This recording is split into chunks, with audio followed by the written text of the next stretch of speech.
All righty. Well, hello, everyone. Welcome to another edition of One Plus One, your place for inconvenient truth telling and myth busting.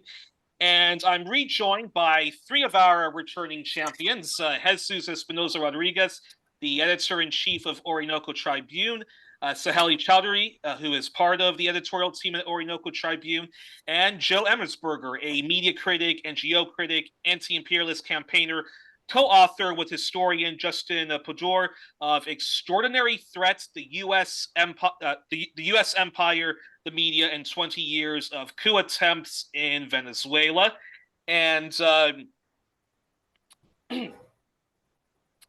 before we begin, we're gathered here, unfortunately, on a very sad occasion because an extraordinary muckraking journalist and media critic, John Pilger, who was a great friend to the workers' rights movement, anti-globalization, anti-capitalist movements, the anti-settler colonialism movement, and indigenous solidarity, particularly of his home country with the Aboriginal Australians, a fantastic friend, probably the best one of to the Free Julian Assange movement, a great friend to Palestine, but not just to Palestine in general. A fantastic friend to the anti-imperialist movement, as especially Latin America's solidarity.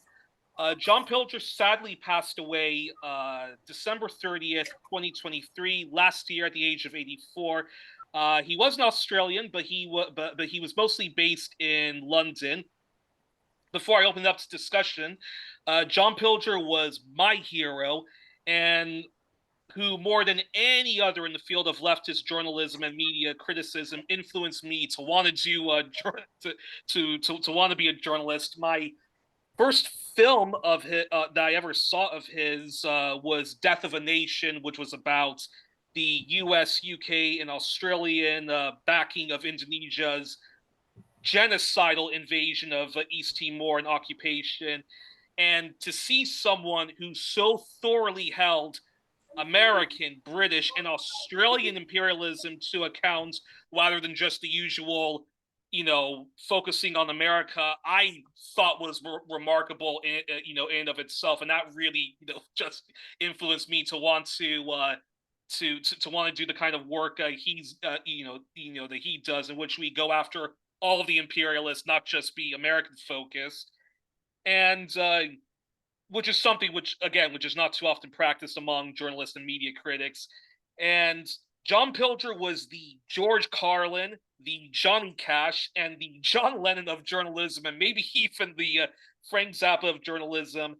And his death is a huge, devastating loss and blow to people power movements and the kind of anti-colonial work I think all of us do.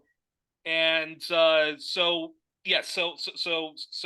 on the program today, we'll be talking about John Pilger, particularly his work revolving Latin America, and so and before we do that, rest in power to John Pilger, and on behalf of all the guests that we have on today, our deepest condolences to his family and friends.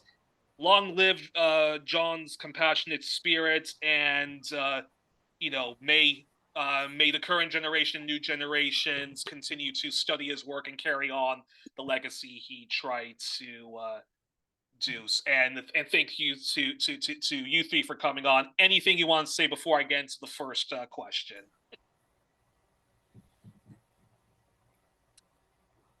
Anyone? Jesus, you first, or? No, I just want to say that what I already told you guys, that I respect the work of Pilger, that I'm not a big connoisseur of his work. Of course, I saw some of his documentaries, and of course, the ones that I like the most is War on Democracy, because it has to do with Hugo Chavez and Venezuela and the Bolivarian Revolution. So, and of course, I follow him somehow because he was a very public and influential figure, and I respect him like many of us in the left that need avidly to have a different take on what's happening in the world, and that's very rare to find these days, especially because all this cancel culture, all this Zionist mafia trying to silence the word. I mean, too many things that are affecting the way people communicate lately. And of course, being a documentarian like Pilger was, a journalist, uh, and doing what he did is amazing because of that.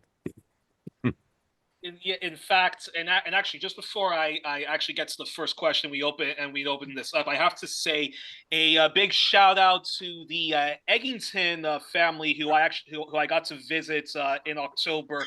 Robert and Selena Eggington were featured in John's last documentary he did about Australia and the plight of Aboriginal people, Utopia.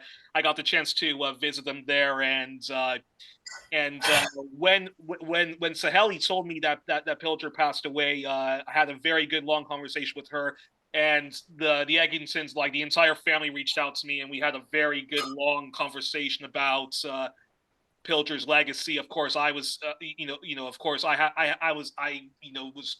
They were comforting me because because John Pilger was my hero. I had to try to comfort them because he was more than just their hero, but he was an advocate and a friend to them and their cause. So shout out to them and to Media Lens, particularly David Edwards, who I was corresponding with, and a friend of mine, Juan Diego, who reached out to me. And I think so we'll do this. So Saheli, I'll start with you, and then Joe can respond, and then Jesus can respond. So let's just Jesus gave us his thoughts on John Pilger. So Saheli, let's start with you, and then Joe can comment. Let's start with just your thoughts on the passing of John Pilger, his legacy, and if you want any particular documentary of his that will leave an impact on you and why, and then so respond to that. Then Joe can respond to that, and then we can talk about particularly John's work on Latin America. Mm. Okay, Yuri, first of all, thank you very much for inviting us to this episode. I mean, I know that it's you like to collaborate with us, and the same from this side. So, but thanks a lot for the invitation. Um, Now, as for John Pilger, I think I came to know him from his writings, like from his reportings, uh, and especially from his reportings on the war against China, the situation in Palestine, which he actually he shed light on it all his life, not just to documentaries. He wrote about it for, I should say, throughout his life. And also, I would say that I came to know about the, that a country called East Timor exists, and that there was an occupation of that country by the US by proxy, that is by Indonesia, and that you had to come to the end of the 20th century in order for that country to be liberated from that occupation. All these things I actually came to know from John Pilger, not from books, not from whatever news sources I saw around, etc. So I would say that John Pilger had this sort of impact that I would say that he inspired me to be interested in things, in issues, in people's lives, especially those who are made invisible. So I think this was exactly what John Pilger was doing all his life. He was making visible the people, the nations, anyone who had been made invisible. And this is also true for his support for Julian Assange, who I would say, just on 20th and 21st of February, there was an appeal regarding his extradition trial. So, I mean, the judges have reserved their judgment, and I don't know. I mean, I think we all know what is going to happen, but I think that John Pilger would have been both devastated, but he would have also urged everyone to continue the fight, even if Assange is extradited to the United States.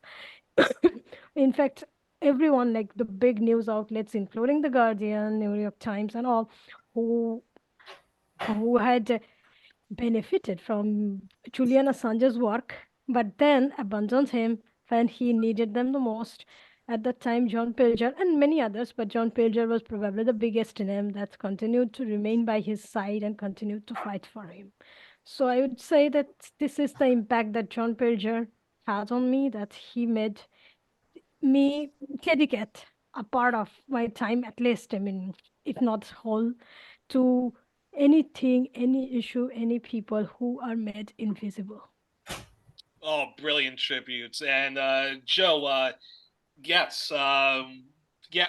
Your thoughts on the passing of John, the legacy. What was one of his documentaries that particularly impacted you, and why? And yeah, and just follow from what Sally and Joe did and Jesus did. Yeah, obviously a huge loss to everybody that Pilger passed away. I corresponded with him quite a bit through by email. He was always like Ed Herman, like others, always willing to engage with people who weren't of his stature.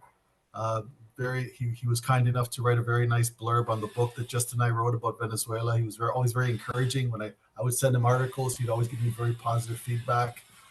So not when a person of that stature is willing to encourage writers who aren't, that tells you right there a tremendous amount about his character, about what he's all about. And the same is true of that Herman and some others. But so that alone tells you a lot about what Pilger was about. And yeah, very sad. In fact, he reached out to me to do an article. I did a little blog post because nobody else wanted to touch it, because he ran into he had a very public spat with one of Democracy Now's funders. I think he passed away now. His name is Patrick Lennon. Patrick Lennon of the Lennon Foundation. Yes. So I wrote a little blog post, and John made a comment on there, and he made some very pointed remarks about the constraints on a lot of so-called dissident opinion. He was very blunt. He just said basically a lot of so-called liberal opinion is basically bought. There are big funders behind the scenes who constrain what people are willing to say, and it takes it takes somebody like Pilger to say something like that, because he was not going to shrink from offending anybody, including people who funded his own friends, if he needed something to be said. At the time, I think the problem with Lennon stemmed from his very sharp criticism of Obama, because I think you guys can remember there was a brief period when all sorts of nonsense was being written, and is still written about Obama, even within people who are supposedly left. And Pilger would have none of it. And I think that obviously offended some people, and he got flack for it. But that's the kind of guy he was. He was not going to pull punches. He was going to do what he felt was right, and it didn't matter who he offended. If he had to offend somebody, if the cause was just, he would do it. And that's more rare than I think we realize a lot of times. So yeah, he was an extremely impressive person. Absolutely could not be bought, could not be intimidated, said what he thought was right. That's a quality we cannot appreciate enough. And any particular documentaries of his? I read his articles. I was impressed with his articles. I'm not a big documentary person. I think I've watched some of his documentaries, but I generally tend to stick to articles and books, because I just find them, it's just easier, more efficient than documentaries. I've never been a big documentary guy. I'll go back and watch them, but he impacted mainly through the articles, I find, because it was obvious right away that he was saying things that people wouldn't dare to say, and that's what made him such an admirable person. Fantastic, and that's a perfect segue to Latin American affairs. Now, John did 3 documentaries on Latin America. His first one in 1980 was The Mexicans, about the plight of Mexico, its colonial relation with the U.S. the political repression at the time, and already the first wave of people going illegally into the U.S. in the hopes of a better life.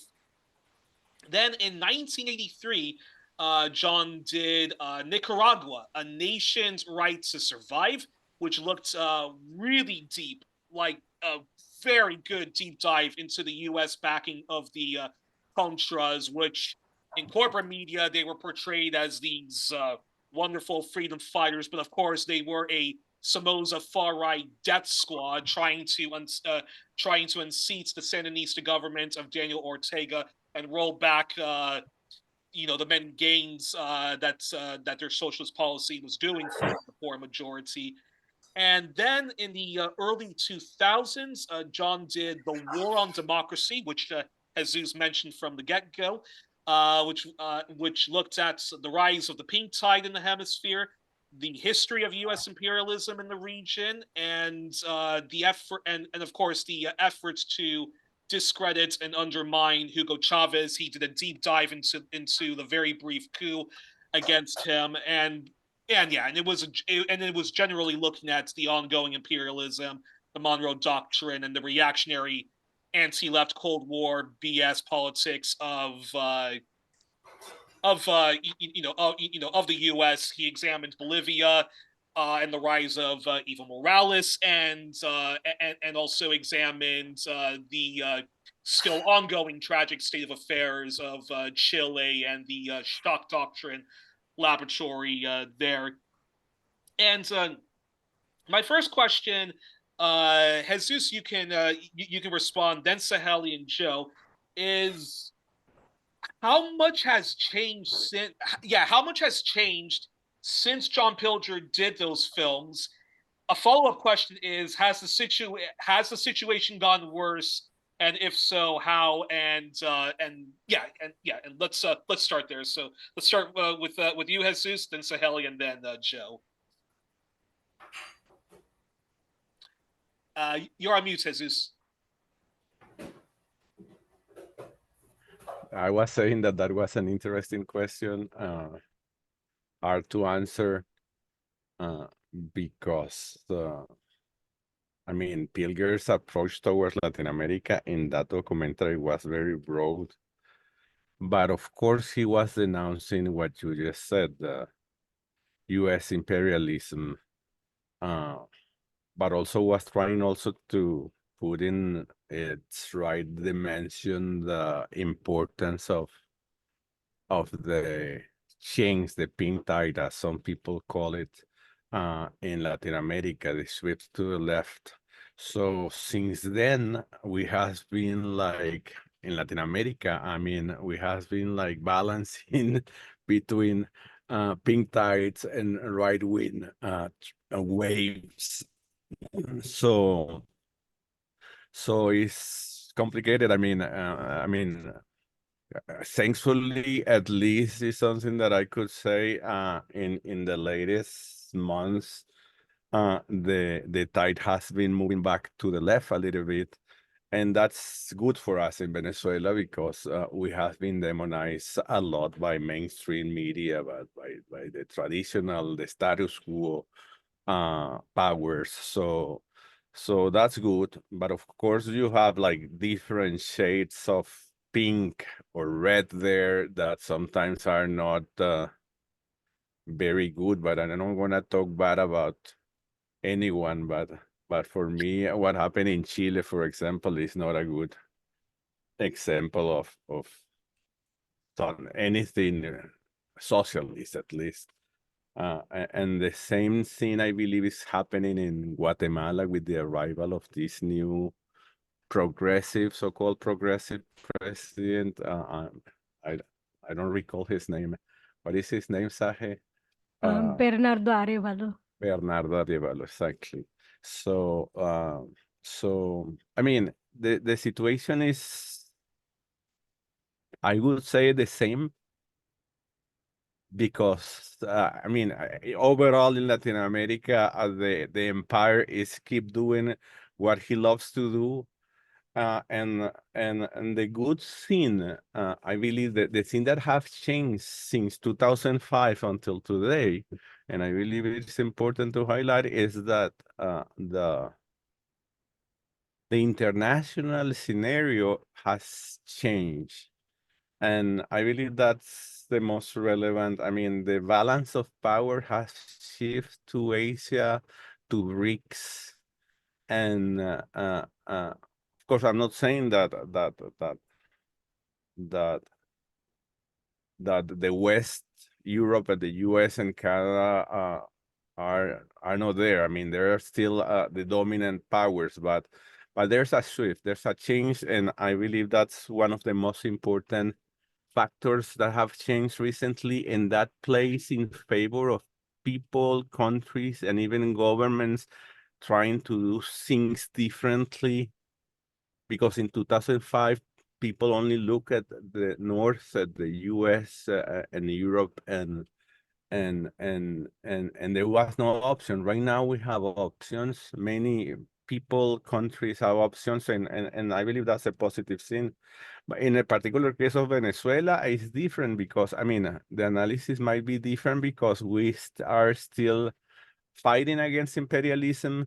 We have been showing that it's possible to fight against imperialism, even in the harshest, I don't know how to say it in English, conditions, as the ones that we have been suffering in Venezuela in recent years, that we are showing the world that even in one of the most harsh imperialist attacks against any other country, Venezuela and any other country is capable, can bypass sanctions, can bypass aggression, and find its own way of growth and keep doing the things that a revolutionary government believe is good for the people and not for the oligarchy or the plutocracy or the interests of the empires or whatever. So I'm going to stop there because I talk too much. No, it's okay. It's okay. It's no, very good. No, very, very good.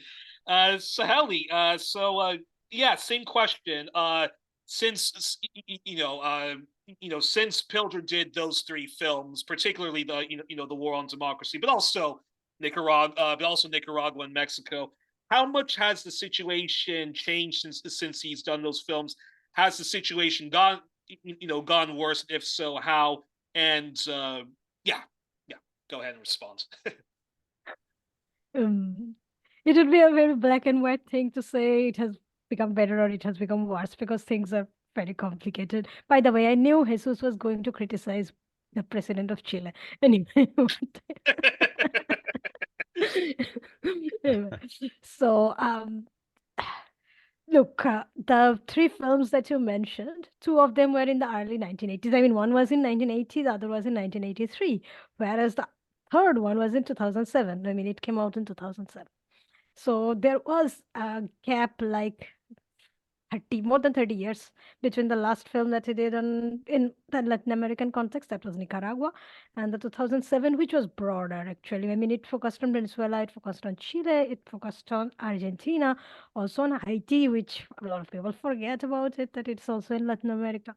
But he remembered it. Anyway, so if you ask me what has changed, I would say there are certain things that have changed for the worse. That is the media warfare, but I would leave that to Joe because he is the expert on it. But yes, the media warfare has intensified, and although there are some alternatives today, especially in many cases, there are alternatives, of course, but the traditional mainstream media still holds a lot of power. And even those in Latin America actually are arms, like the traditional media of Latin America are arms of the traditional media of the US mostly, and of course also of Europe, especially BBC, Deutsche Welle, AFP, and all those things. Like these have a lot of power. Like they have their Spanish channels, Portuguese channels, French channels, like focused on Latin America, Africa also. Like a lot of focus on these countries, and they have a hold because they had all this time, they had all these like 40, 50 years or more. I mean, they had centuries, but still, I would focus on the last 50 years. They had all this time to do that, to have the entire terrain, and only now there is a sort of fight back against it. In case of Nicaragua, like he made it in 1983 when the Sandinistas were fighting, still fighting against the Contras and against, I mean, against a lot of US-backed death squads, not just the Contras. And all the countries in Central America at that time were in the same situation. You know, Guatemala, Honduras, El Salvador, all of them were in the same situation, like a leftist forces fighting against armed death squads trained in the United States in the School of the Americas, you know, all those things. So since then, Nicaragua passed through a neoliberal situation, which was terrible. But I have, like, when speaking to people of Nicaragua, I mean, or those who are interested and look at the history of Nicaragua, there is something that happened for that, you know, neoliberal governments or the neoliberal period to come about. It was not that the Sandinistas were defeated in the battlefield, but the people of Nicaragua were under duress because in 1990 the Soviet Union was dissolved. So at the time, like, there was no one to back the leftist forces worldwide, but it was especially bad in Latin America because it is so close to the United States. That's why.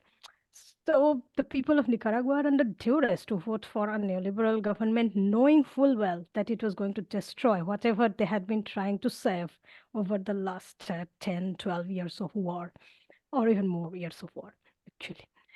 So since then, it has like gone through that neoliberal period, and then it is again back to a socialist period now at the moment. Although in 2018, I felt that in 2018, John Pilger could have made a film. I mean, he wrote about stuff, but I had just imagined that if he could have made a second, like Nicaragua Part 2, like he made Palestine is still the issue. He could have said Nicaragua, a nation's right to survive is still applicable or something like that. Because, you know, at that time there was an entire media apparatus, and it was ready.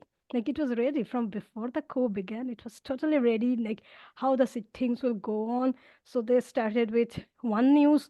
The moment the government was trying to explain or trying to disseminate the true news, there was something else. Like, initially it was a students' protest, then it turned to something else, then it turned to something else, and finally it was a coup. And the so-called liberal media, you know, the Guardian, the New York Times, so what have you, they were all supporting the armed death squads in the same way that in the 80s, those outlets were supporting the armed death squads and trying to brainwash people into believing that these people are so great freedom fighters. They are fighting not freedom. Now they are fighting for democracy. So these are like fighters for democracy. They are pro-democracy protesters. They are pro-democracy whatever. So at the time I was imagining, oh yeah, John Pilger might do a second part of Nicaragua. Anyway, so, but yeah, it was finally, like, it was 3-4 months of it. And it, you know, there were people who said that they were afraid that the government was going to be toppled by the coup. I mean, it finally did not happen, but it could have. Like, there is always the possibility. In case of Mexico, there is always the bigger possibility of that. We can talk about it later. But I'd say that after 1980, Mexico situation become worse because you have the start of neoliberalism from the president of 1982. Starting from 1982, it was neoliberal government down the lines. A lot of people were thinking about Chile at that time, which was the laboratory of neoliberalism already, but they were also trying a neoliberalism in Mexico, which was getting a less focus until the 1990s, when you have NAFTA, and then people would start migrating in droves because they're not only their economic systems, I would say that their social systems were also destroyed. You know, and that is what gave rise to all these gangs in the same way that it happened in the 80s, you know, that in Central America. So these gangs, narco trafficking, all this actually originate because of economic destruction and then the destruction of society, which go hand in hand. And I would say that Mexico is only very slowly, slightly recovering now, but there is always the probability that it will be destroyed. Yeah, I completely agree with you. And Joe, yeah, your response. How has how has the situation of Latin America fared since John did all of those documentaries as well as articles on on Latin American affairs? Oh, you're muted. Oh, Joe, you're muted. Sorry. Yeah, sorry, I muted myself. Yeah, just since 2010, I think, as Sahili said, I think it's a mixed. You have to look at each country. It's hard to look at Latin America in general because there's been so many steps forward and reversals in different countries over even the past 10 years. Like, look at Ecuador, was an extremely progressive, constructive path. Now it's been thrown completely backwards. It's huge that Cuba, Venezuela, and Nicaragua are today have stood and survived against an incredible onslaught of the U.S. imperialism. So that's a positive point. The problem is that U.S. impunity remains intact. It can terrorize countries all over the world and play a long game because of that. It doesn't have to succeed right away. It can keep going, keep the same policies up for a very long time because nobody holds them accountable. Within the U.S. system, it's so stagnant. The impunity there is so extreme. But again, internationally, it's true, I think, that they're in relative decline. Just one obvious example, Biden very confidently said he would turn the ruble into rubble. Absolutely did not even come close to doing that. So they're in relative decline, but they still have impunity and they still have this tremendous destructive power. And because of that, they can play a long game.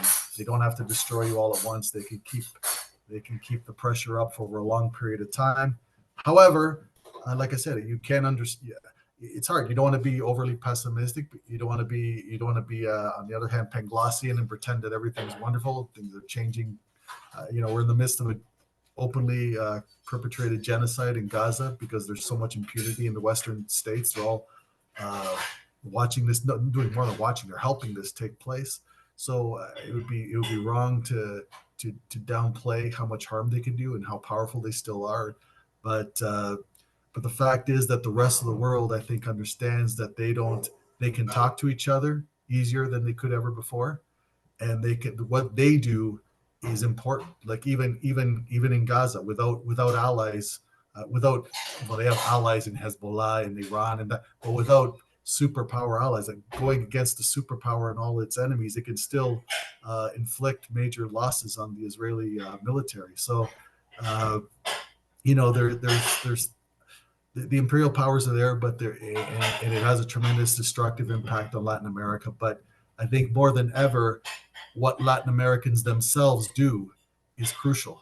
It doesn't just depend on what Washington does. What Washington does matters, but it matters less. What matters most is what Latin Americans do, what they do to counter imperialism. A lot is now in their hands, I would say, more than it was even 20, 30 years ago. That would be my assessment. In fact, one of the things I've noticed, having seen a lot of John Pilger's documentaries multiple times, is I've noticed that in The War on Democracy, that probably is his most optimistic film. His angriest film is definitely Utopia, where he's confronting his home country, Australia's settler colonialism again, and that was definitely him at his angriest when he was grilling and confronting politicians and whatnot. His most, I would say, his most pessimistic, bleakest documentary was Breaking the Mirror, the Murdoch Effect, which talked about how the newspaper that first employed him for much of his early career, the Daily Mirror, which was a proper center-left publication, later became just another, right-wing trash tabloid. And of course, it also examined the rise of Rupert Murdoch and his media empire, something which actually, in his first 3 or 4 films about Australia, he always confronted the power of Murdoch and other Murdoch type of people in Australia, which is interesting to note. I would have to, and yeah, I think I'm in complete agreement with all of you that when we talk about what John uncovered in Latin America and Latin America today, it is very much a mixed bag. It's fantastic that that I mean, it's shocking. I think it's great that we have leaders like Maduro, was before that. Lula's a bit of a mixed bag, but then of course you had people, but then you have leaders like Aristide, Daniel Ortega's political comeback in Nicaragua, AMLO, who although some people from the left like to say that he doesn't do enough of this, he doesn't do enough of that. The very small things he's done have actually made very, very big positive gains in Mexico, and it looks as if the Mexican left is really finding their voice in pushing back against U.S. colonialism as well as Canadian colonialism and whatnot. But something I think which has gone worse, I completely agree with what's with all of your responses, is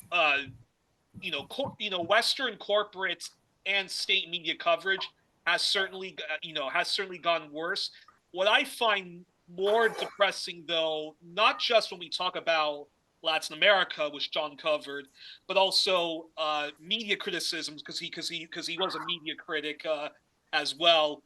But what's gotten worse when we talk about that and propaganda and capitalism, if we look at the IMF, the World Bank, and so many of the other countries he covered, as well as Australia, when it comes to setter-colonialism and so forth, all of that has in many ways gone worse. But I think what makes it even more worse is at least you could have a conversation with people and say to them, don't watch CNN, don't watch BBC, don't watch CBC, watch the Democracy Nows of the world, watch such and such a leftist program from like Pacifica and so forth, and that'll decolonize your mind. But as you mentioned, Joe, one of Democracy Now's funders, the Lennon Foundation, if they don't like what you're saying about Obama, and if they don't like, and the moment you start to go after the duopoly, so don't just go after the Republicans, but also go after Democrats. And of course, John was no friend of the Labor Party, and I think like you're, like myself and yourself, Joe, John was not afraid to go after Jeremy Corbyn and his party's still ongoing imperialism and so forth. But yeah, that to me, I think that to me sort of depresses me more, is the fact that so many left-leaning outlets, what you call nonprofit media outlets, a lot of them have been, marching to the imperial beat, as Eva Engler would say. I think that to me is probably the most somber part when we look at when we look at, well, just Latin America as one example in terms of state affairs. I'm curious all of your response to that, Joe, followed by Saheli and Jesus. Okay, well, I mean, yes, we can see. I mean, with the internet, with the emergence of more independent, like Orinoco Tribune, like there's outlets now that can do better than Democracy Now, can do better than the big foundation-funded outlets. So I think that's part of why we're more aware of the shortcomings of outlets like Democracy Now or Jacobin, the more better funded outlets, because now we have the opportunity to get more diversity, get it quicker, and say, wait a second, these in the past, think about the 1970s or 80s, even you wanted even 90s, you wanted an alternative take to media events, you'd have to wait a month for like a Z magazine to arrive or something. It was that slow. So the establishment media had more of a grip, and then the alternative media also was not subject to that much critique. Now we see it more. Now we have more variety. We can see the media, not just like Orinoco Tribune or Venezuela Analysis, or even just Telesur or Russia Today. I mean, no outlet is perfect on every Mint Press News, all kinds of great small outlets. And that's why they're being targeted. This whole campaign by the legacy media to label them fake news and disinformation and all this crap, that's all an expression of fear of the fact that people can talk to each other much more easily than ever before. So that breaks down the propaganda barrier. So that's a positive impact. So that's part of the reason why we're more aware of what of things like Pilger's problems with Patrick Land and stuff like that. He could. I was just an insignificant blogger, but I could write about it, right? Because you could draw attention to it and people could see it, and whereas in the past that would have been much more difficult. Saheli, followed by Jesus. Um, well, I think that yes, with the expansion of the internet, and especially the internet becoming a sort of, I mean, it has not become a human right, but it should. But with the idea that yes, AMLO is one of the people who actually talks about internet being a human right, and his government actually is giving free internet to the places where corporate internet service providers don't. So that's something. I mean, when people in the US criticize AMLA, or in Europe criticize him, they forget that, like you said, there are so many small things that president can do that will actually impact the president of a impoverished country can do for the poorest people of the country, that would just go under the radar of those people. But the people of that country who are at the receiving end of those benefits or those services or welfare, I would say, actually, I mean, they know. And with the expansion of internet, social media, with all its failures and faults and shortcomings, especially that is also owned by oligarchs, and they can shadow ban us, they can just delete our channels, they can do anything. But despite that, there are so many. There has been a proliferation of alternative media, and not just large alternative media, like not just Jacobin or not just democracy now. I mean, which are from the 2000s, not just that sort of media, but even like us, for example, we work without almost without resources, but we still can, and we still can just get the news out so that people can read it and then share with their friends, etc.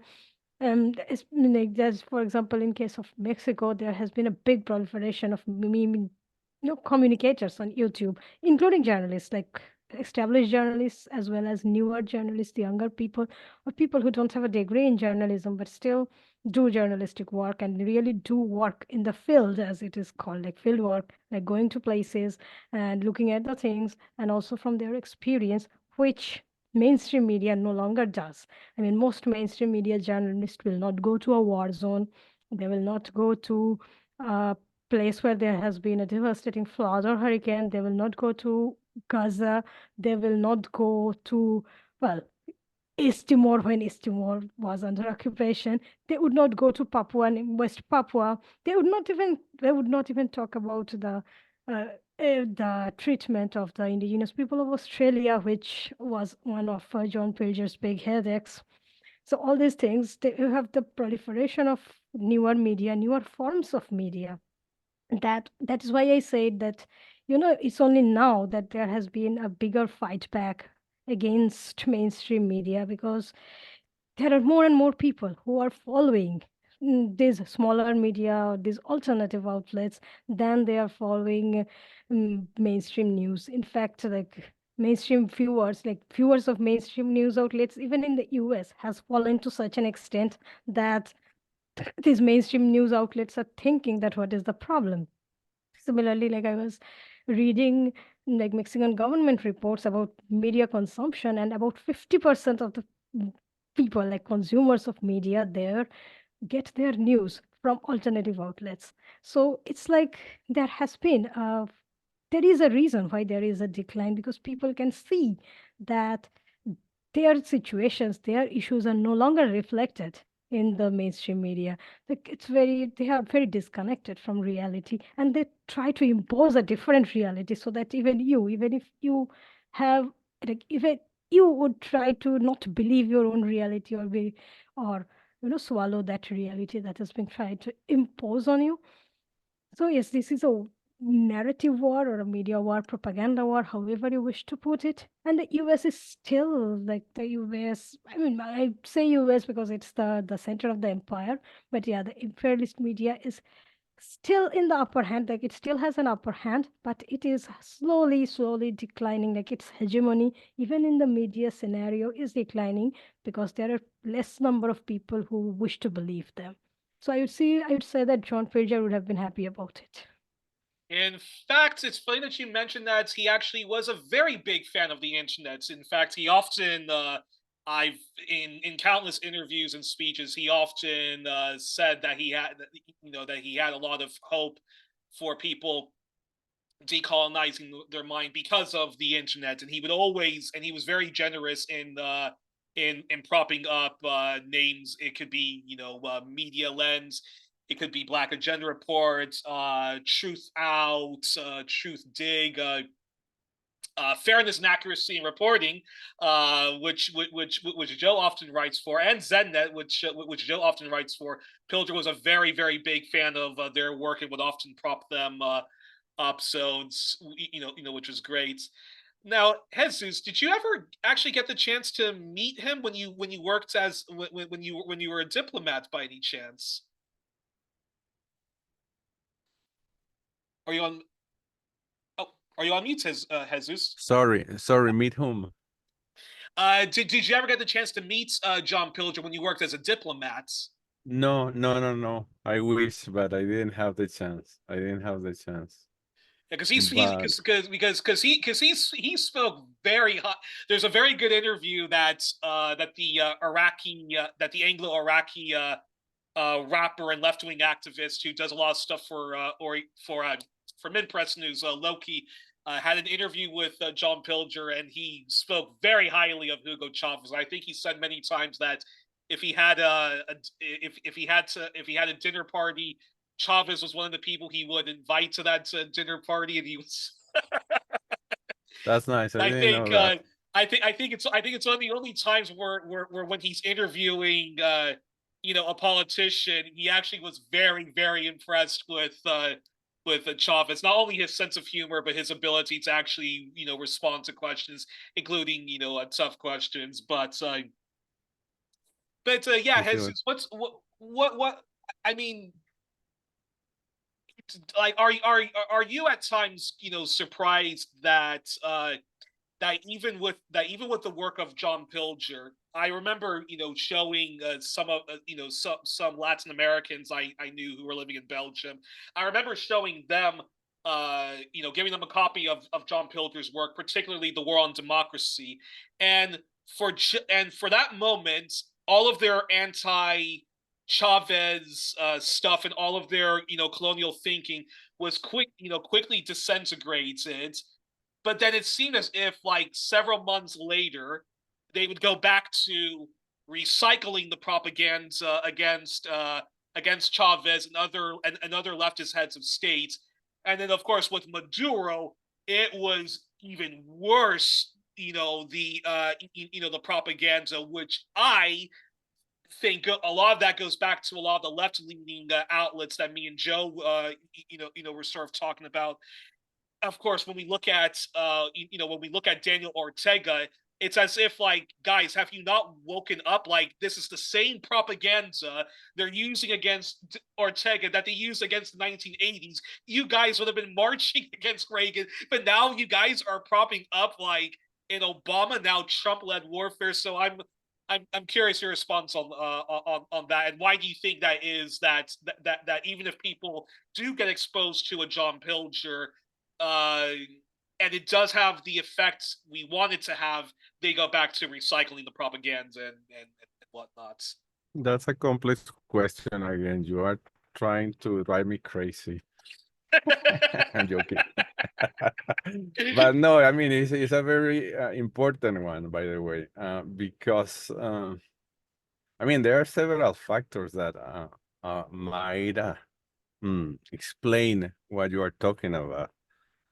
One of those factors is that mainstream media still have a humongous track on people's mind, disregarding what might be happening in Mexico, as Haley was mentioning. I mean, mainstream media is what people consume. That's why it's called. That's why it has that name. But also the other thing that you say is true, which is that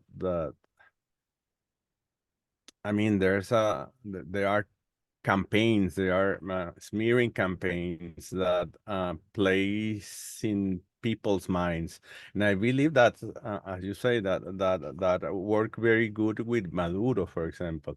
And I was to ask, let me divert a little bit from the question, but this is a question that I have for Joe, because Joe said that he has this contact with Pilger, and I don't know why, but I had the impression that Pilger distanced himself a little bit from Venezuela when Maduro took power, and that somehow connect. That's my impression. Okay, I'm not again. I'm not a connoisseur of Pilger, but that's what I wanna ask Joe, if he can give us an insight about Pilger's position on Venezuela, if you have an insight or if you talk about that, because for some reason I believe that Pilger distanced himself from Venezuela because of Maduro's. I don't think How do that's you? true. No, I don't think that's Okay. true. Because I interacted with him. It might not have been his primary focus, but he was very supportive. I'd send him articles all through Maduro's time in power, refuting all kinds of stuff that was pumped out relentlessly. And he was always responded very appreciatively and positively. Um, at one point, he even made a vague suggestion that I should, like, he wanted to set up some kind of talk for me or something. I mean, of course, he wrote a very nice blurb, like I mentioned, for our book that Justin and I wrote, which was a defense of Maduro. And he was willing to put his name prominently on our book. And let me tell you that there are people who interacted with us for years who were not willing to do that. Okay, because there is fear and fear of losing a platform, of losing a comfortable income. Those are big factors in why people backed away from defending Maduro. It explains why, for example, let me just give you two examples. Cornel West and Jill Stein. Those are two supposedly third-party candidates in the United States, but they regurgitate the Israel's talking points that the October 7th was a horrible atrocity of terrorism. Arundhati Ra, she's taken the same line.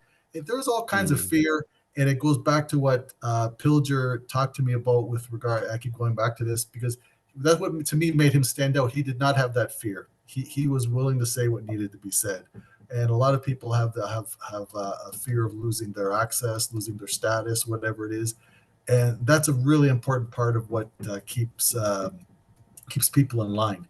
And I think the internet helps break that down. And I think that's why they want to shadow ban us.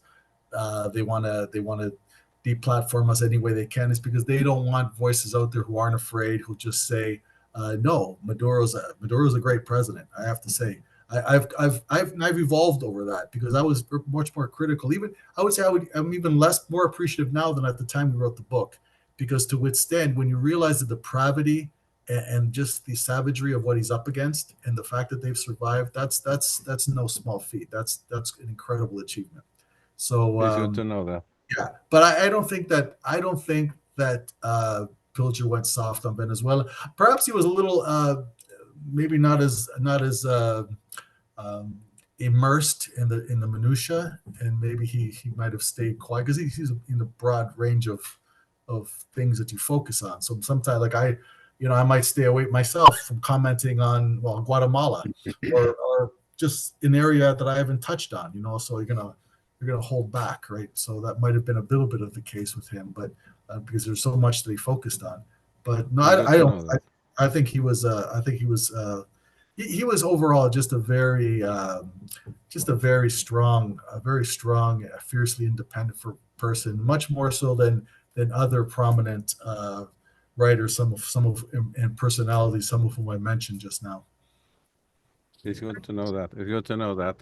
But somehow you answered, Joe, part of Yuri's question, which were the other two elements that I wanted to highlight that might influence in what Yuri asked us, which is from one side the second point, which is people's self censorship created by this cancel culture, the access to funding, their willingness to not lose their privilege and not be the platform and not be accused of whatever Zionist, communist, pro-Russian, whatever epithet that they want to use against you.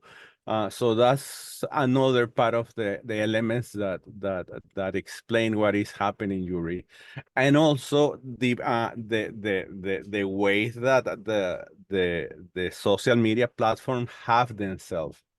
you know, and I'm talking about Facebook, all these, corporations that control what can be said and what cannot be said, and that also uh, that have like two sides. I mean, one side is the additional self censorship that people does on themselves, but also the other side is that the real ban of content that those social media platforms do with content that they for some reason believe that is not right. So it's a complex situation, but I believe in overall that generally speaking that the situation right now these days uh is, as Ahili was saying, is better because of the telecommunications, internet, and the access to people to talk to each other, the possibility that alternative media like Orinoco, Tribune, and many other media outlets out there, independent media outlets, are able and capable of, even without too much funding, even with ban or shadow banning from social media platforms, uh, we can still reach people, and people follow the content of uh, organizations like us, and especially if you try to be, to do responsible journalism, and not become like a platform for for lies and half truths and things like that. And but that also take me to the point which is important, and that is that even I mean organizations like us, like Orinoco Tribune, are susceptible also to be co-opted.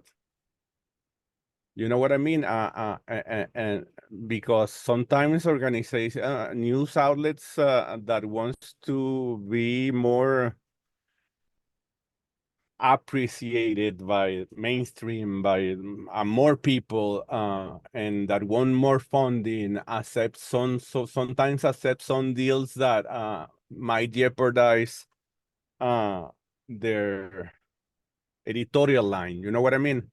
Well, I think that's I don't I don't think that's happening with you. Definitely happened with the Intercept, who made their Faustian pact with Pierre. Exactly. That happened with Pierre too many Omidyar. outlets. Yes, yes. And that is there even with us. I mean, that we don't have even a big income.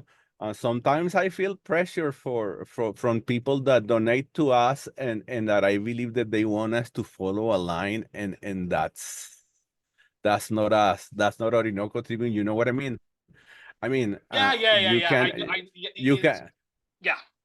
Yeah. I mean, sometimes you feel that pressure, and I try to let everyone that help us financially, especially, that we appreciate the help, but we are never going to change our editorial line because of a particular point of view or of one of our donors or friends. Yeah, exactly. In fact, but Pilcher stayed. He stuck with Venezuela to the bitter end. I believe he was on Afshin Ratanzi's Going Underground, which was one of the few places that he would actually accept invitations for interviews, and he actually castigated the Jeremy Corbyn-led Labour Party for recycling propaganda about Maduro and propping up all the other junk journalism. I will say that I think John, because I've met him I've met him 3 times, and the last time I got the chance and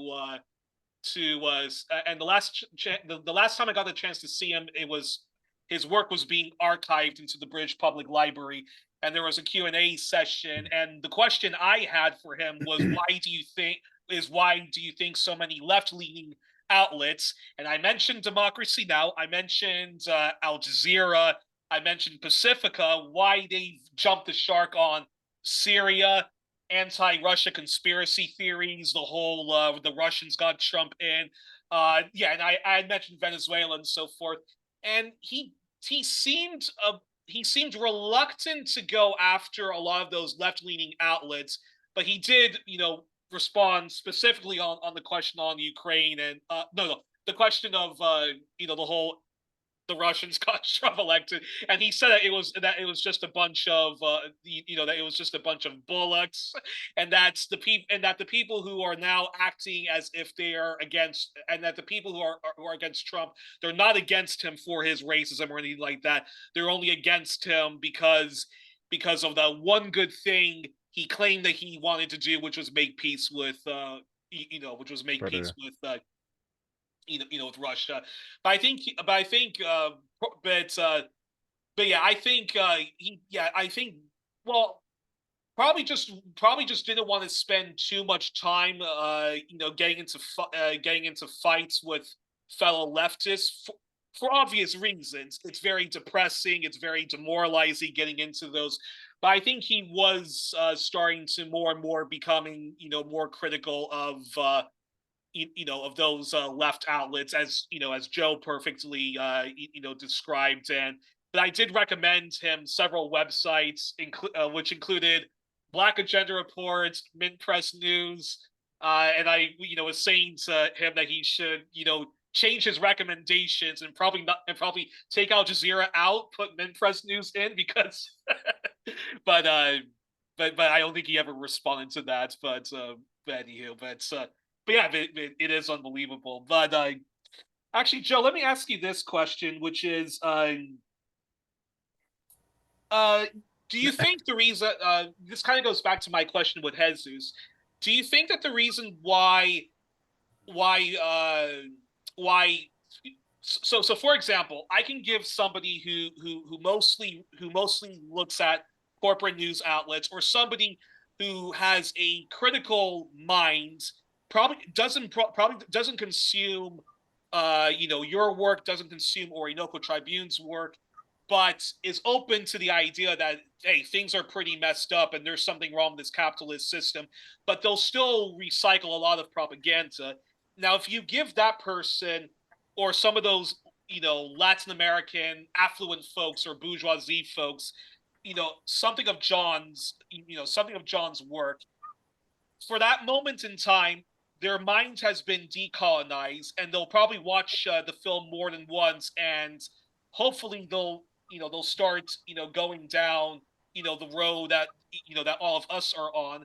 But it seems as if very quickly after they're done watching that, and even if it has an impact, they go straight away back to recycling propaganda and whatnot. Why? And I'm curious, why do you think that is? I think it varies from person to person. Like I said, there's a lot of pressures to conform. Even in, like I said, people. I give you an example. People who I interacted with a lot who wouldn't dare promote our book because they didn't want to piss people off. There's a lot of pressure on people to conform, and sometimes people aren't honest about their views. Sometimes there's just racism involved in people adopting colonial mentalities, and so sometimes people just aren't upfront about it.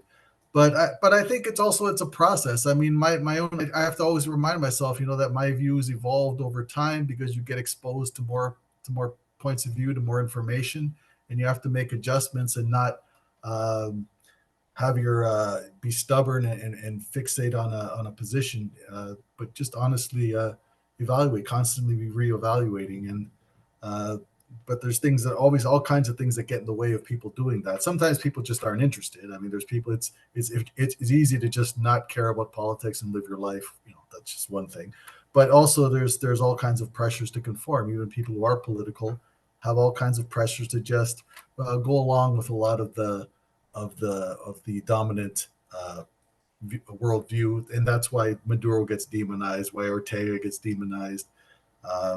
And another factor is there's also confusion that's spread. I think figures like honestly, I hate to say it because he's somebody I admire for a long time, but I think Chomsky's done a lot of damage. I think honestly, he's promoted a kind of free speech absolutism. He's promoted a kind of low key Zionism and anarchism. I think those ideas have been internalized by a lot of people, and they're not easily relinquished.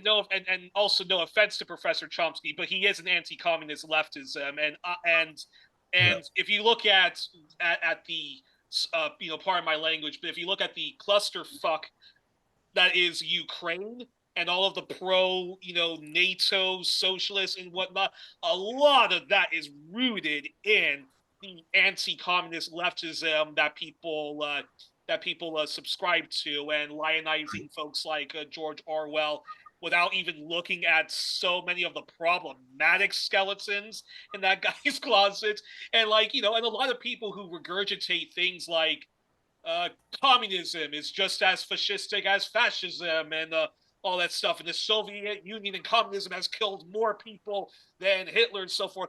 All of that came from those far-right Eastern European civil society groups, which dominate Canada and places like the Victims of Communism Memorial, and Professor Chomsky, you have the right to respond to any criticism that's made, but the Chomskys of the world do, a lot of them do recycle a lot of that stuff. So that's him.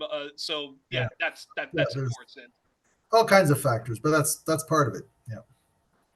And I would say if I had gotten the chance to meet Pilger again, I would have. I think I would have suggested that he probably do a documentary on NGOs, because I think a lot of the propaganda that the left recycles, a lot of that comes from the NGOs of the world, the Oxfam, and their atrocious role in overthrowing democracy in Haiti and Aristide, the Amnesty Internationals of the world, Human Rights Watch. A lot of those groups, influence the kind of democracy. Greenpeace.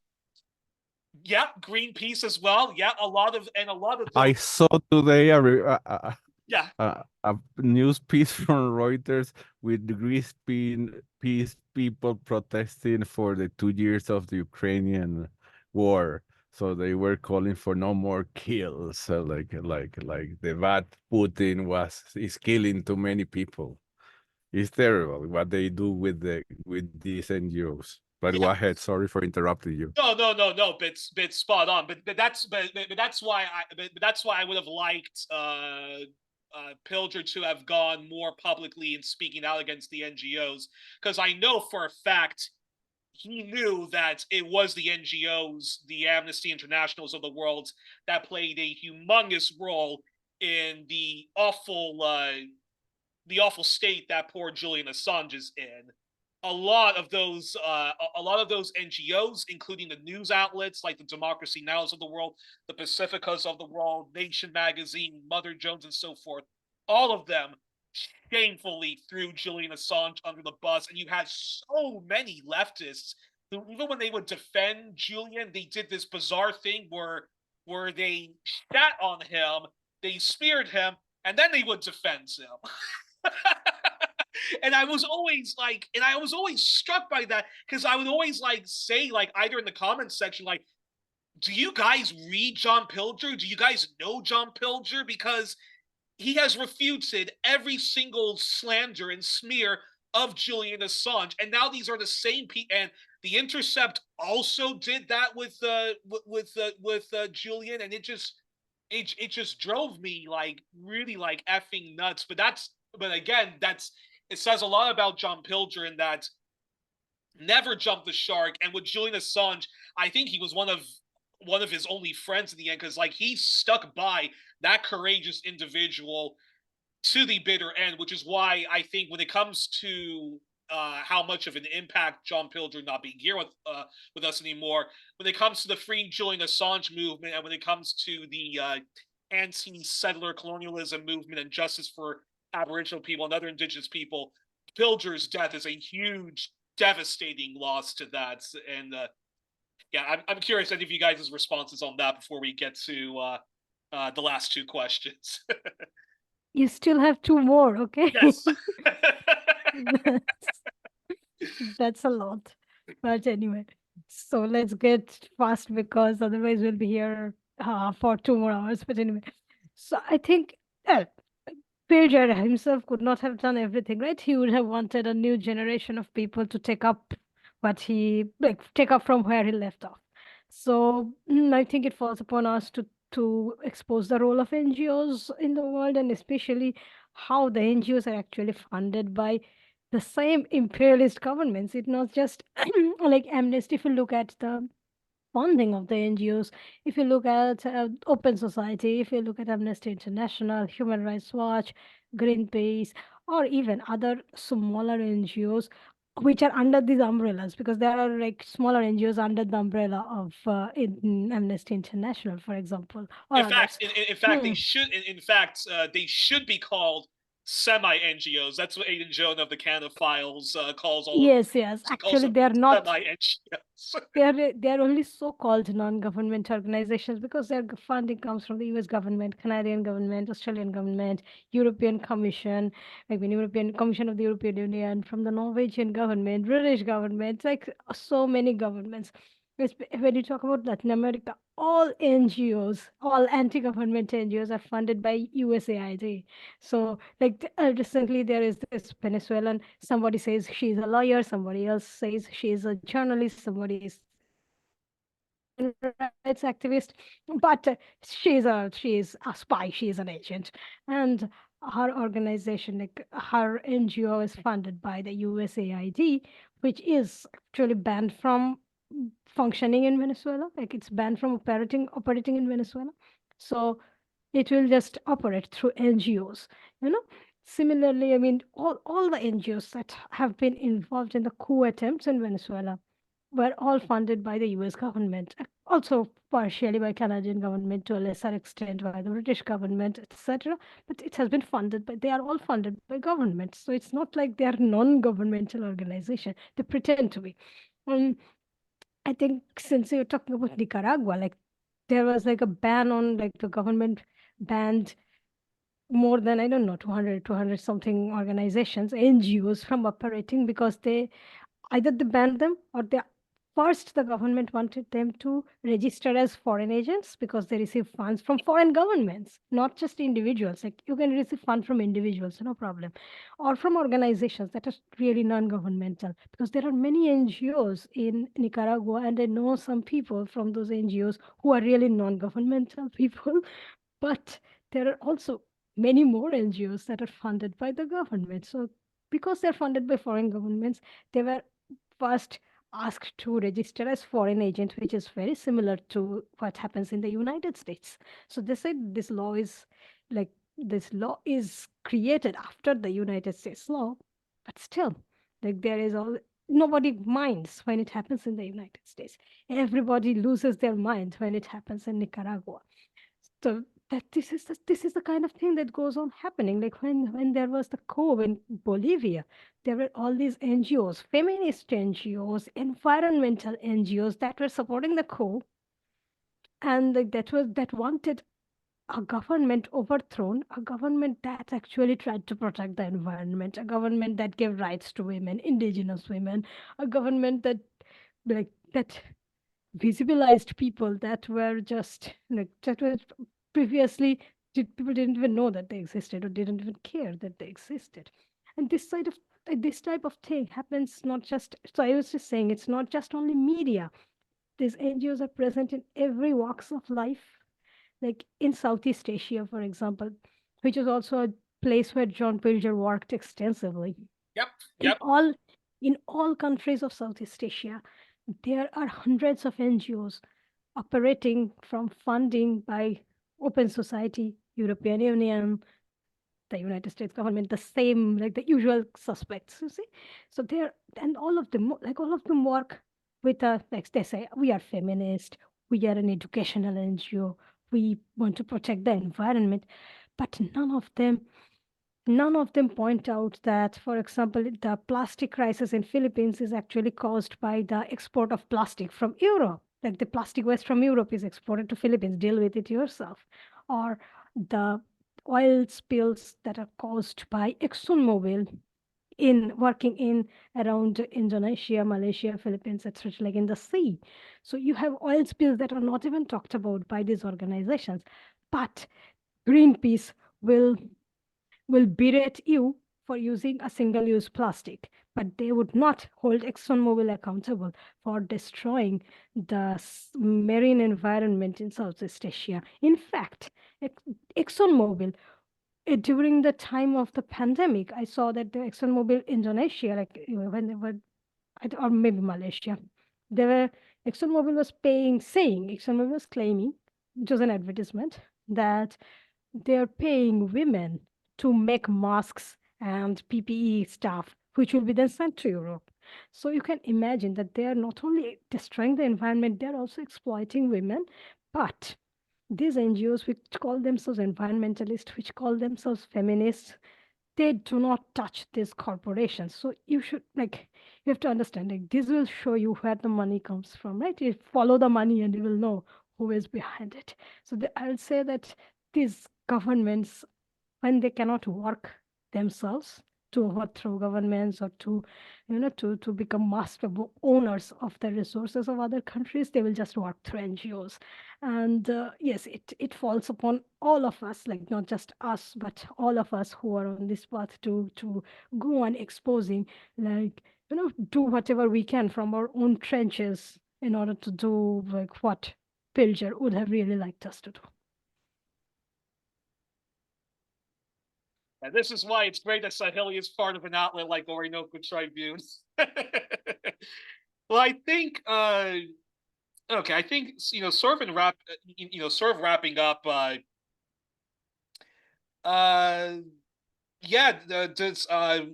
actually, I do want to share this. One of my favorite moments, because we have to talk about Latin, because we have to talk about Latin America. I think one of my favorite moments in John Pilger's documentary, The War on Democracy, was when he showed the people coming out of the barrios to rescue Chavez and so forth. That is such a I think every other time, like, I rewatch that scene, I always start crying tears of joy because it's so wonderful. And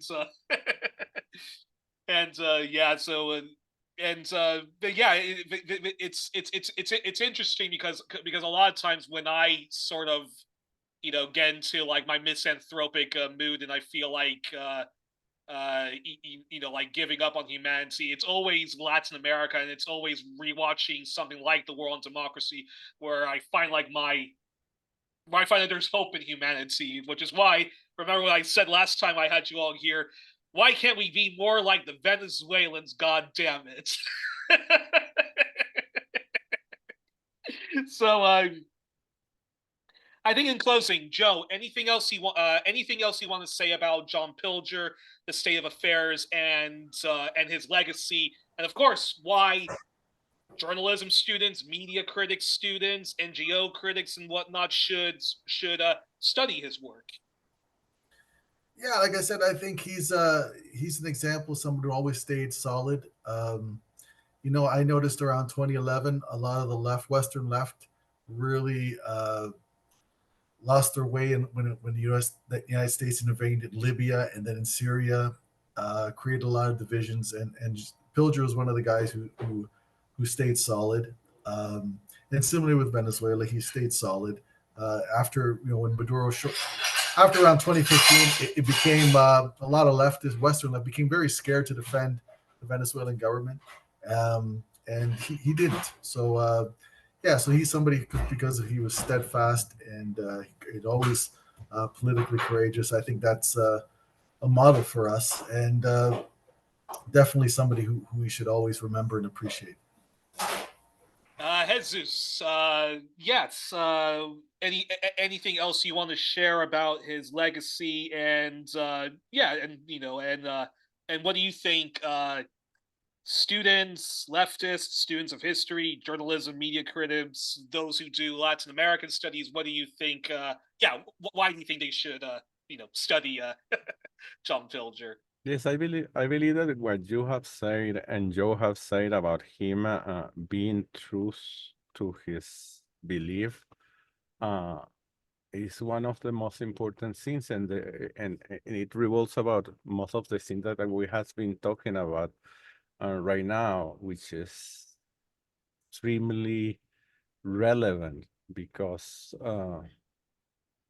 you cannot sell your soul and abandon your principles just to be famous or just to have more money. And the same thing applies to every one of us when we face the dictatorship of the current state of affairs, where you cannot write or talk against Zionism because you think that you are going to be canceled or that your livelihood is going to be threatened. And those are the important things that needs to be highlight, I believe, thinking about Pilger's legacy. And it's extremely important. I mean, you have to be coherent in the way you think. I mean, in the way you think and in the way you act, and you don't have to let money, famous, or censorship to dictate what you can say or what you can write. And it's sad, but especially that part of the cancel culture that is there is affecting all of us, even I mean, in my case, I try to be against everything, but even in our case, in Orinoco Tribune, we sometimes like struggle on how we can say the truth and not be subjected to the platforming. You know what I mean? Being the platform, I mean. So those are important things that one have to discuss more openly, because those things are affecting democracy, are affecting humanity overall, and it's sad, and no one talks enough about that, but those things are there. And maybe Pilger's legacy might help us, deal with those things and battle against that trend that might lead us to the dark ages. In fact, and before I let Saheli respond, I think it is safe to say that he himself did also pay a price. Maybe not. I mean, he never was subjected to the brutal smear campaign that Rania Khalek and others faced when they spoke the truth about Syria, but he was very much quietly deplatformed and not invited on the democracy annals of the world for his principal position on Venezuela, not jumping the shark on Libya, not jumping the shark on Syria, not jumping the shark on Ukraine, and sticking to his guns and pushing back against this nonsense of non-existent Russian interference in the U.S. elections. And of course, because he stuck by Julian Assange to the bitter end, I think, unfortunately, he sort of faced a quiet cancel. He also fell victim to cancel culture, but luckily he still is very respected. Saheli, your final thoughts on John Pilger and why students of history and whatnot should all study him and so forth? Okay, so I firstly say that he was brave, because being true to your convictions requires courage. So I think there is a very British phrase called the courage of one's convictions. He had that. He had the courage of his convictions all throughout his career, because, well, his views also evolved from his experiences that I have observed through his older writings when I started to read his stuff. But still, when he came to know the truth of something, he would stick to it, and he would not say that, okay, I used to believe this yesterday, but I know better now, but I will still be dogmatic and keep to that position. So he has an openness, that he was open to receiving new information and changing his views on stuff. And he also stuck to his principles. That that thing, that principles thing, is actually very lacking at the moment, especially in established journalists, because yes, they fear being deplatformed, they fear being, like, made invisible from the face of the world. Nobody will interview them anymore. Nobody would give them a chance anymore, etc. He was not afraid of that. So I would say that he was very brave, and that is something that we need to learn, because at the moment, just because internet is in everybody's hands, and it is a good thing in the sense that people can access information easily and also access alternative media and everything quite easily and form their own thoughts on everything. At the same time, because of the spread of internet, it's also easier to deplatform a person, cancel a person, smear a person. Like, it flies, rumors fly easily, and with the internet it flies at the speed of light, so, like, literally. So I'd say that we should be learning from that bravery, and we should also learn to dirty our hands, literally and figuratively, while doing our research. Like, even if we do not wish to read something that is very against our principles, we would still have to go through it, like, we have to slog through it in order to expose it. So he, like, Pilger went to the worst places in the world, in the worst situations in the world, like war, especially war. He, like, went to a lot of war zones, and he really, like, did the reporting that mainstream journalists no longer do. They sit comfortably in their offices and go on trying to teach the world. So that is something that one has to learn from Pilger. Get your hands dirty, stick to your convictions, but be open to anything new and not be dogmatic. I think that's a couldn't say it better myself. Actually, just before we end this conversation, I just want to recommend our audience that in memory of John Pilger, go listen to Johnny Cash, The Man in Black. Listen to Glenn Scoothrope, No More Whispering. That was the theme song of Utopia that you hear in the trailer. And listen to Frank Zappa's Black Napkins and Watermelon Easter Hay. I think those are the best tribute songs I could give to a man I call the George Carlin, Johnny Cash, John Lennon, and Frank Zappa of journalism. And yes, and to John Pilger's family, I actually met his romantic partner twice. Our deepest condolences, and long live his compassionate revolutionary spirit. And to all of John Pilger's friends, acquaintances, and peers, we say rest in power. Rest in power. We are joined on this edition of 1+1 with Jesus Rodriguez Espinoza, the editor-in-chief of Orinoco Tribune, Saheli Chowdhury, part of a contributor to Orinoco Tribune and part of the editorial team, and Joe Emersberger, the brilliant media critic, NGO critic, anti-imperialist campaigner, co-author with historian Justin Pudor of Extraordinary Threats, the U.S. Empire Media, and 20 Years of Coup Attempts in Venezuela. Panelists, thank you so much for joining me today, and this is fantastic, and I look forward same time next week or same time next month. Un abrazo, compas. Thank you.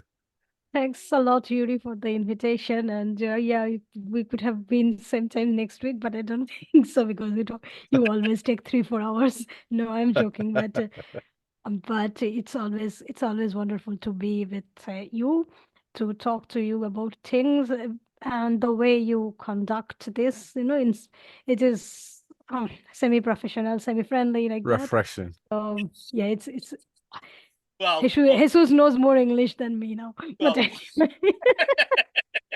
well, let me stop recording again. Likewise, thank you very much. But thank you very much.